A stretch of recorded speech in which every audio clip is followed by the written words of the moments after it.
नमस्कार दोस्तों, मैं प्रतिमा मौर्य स्वागत करती हूँ आपके अपने चैनल प्रतिमा मौर्य ऑफिशियल में। दोस्तों, आज मैं आप लोगों के लिए छठी मैया का एक गीत लेके आई हूँ। अगर आपको हमारा एक गीत पसंद आता है, एक प्यारा सा कमेंट जरूर कीजिएगा।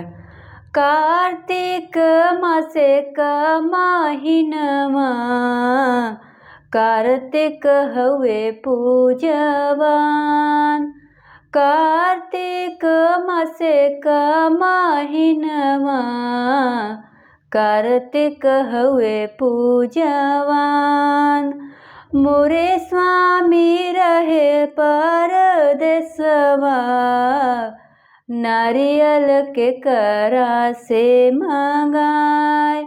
मोरे स्वामी रहेला परदेसवा, नारियल के करा से मंगाए।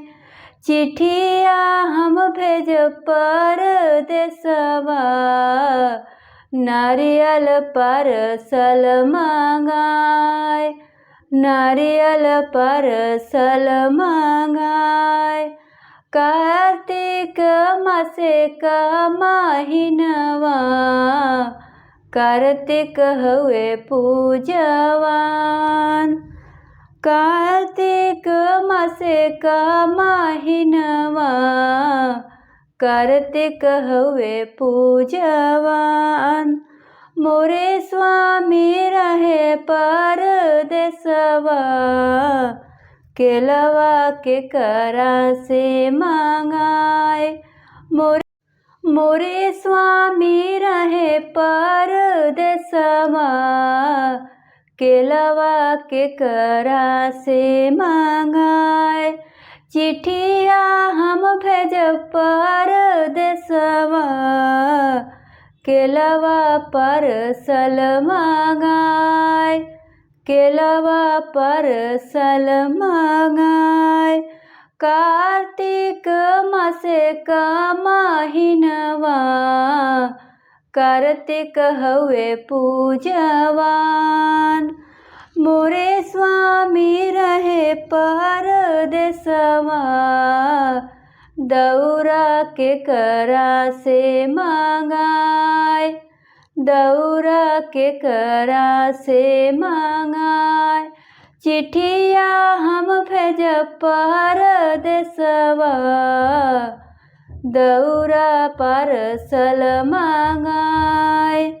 कार्तिक मासे का महिनवा, कार्तिक हवे पूजवान। मोरे स्वामी रहे परदेसवा, सेबवा के करा से मंगाए।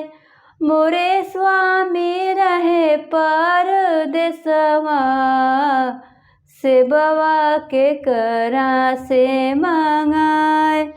चिट्ठिया हम भेज परदेसवा, सेबवा पार्सल मंगाए। कार्तिक मासे का महिनवा, कार्तिक हवे पूजवान। कार्तिक मासे का महिनवा, कार्तिक हवे पूजवान। मोरे स्वामी रहे परदेसवा, उखिया के करा से मंगाए। मोरे स्वामी रहे परदेसवा, उखिया के करा से मंगाए। चिट्ठिया हम भेज परदेसवा, उखिया पार्सल मंगाए। कार्तिक मासे का महिनवा, कार्तिक हवे पूजवान। मोरे स्वामी रहे परदेसवा, सुपवा के करा से मंगाए। मोरे स्वामी रहे परदेसवा, सुपवा के करा से मंगाए।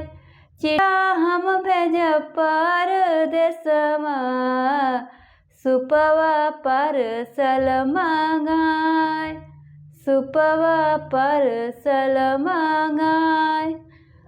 कार्तिक मासे का महीनवा, कार्तिक हउए पूजवान।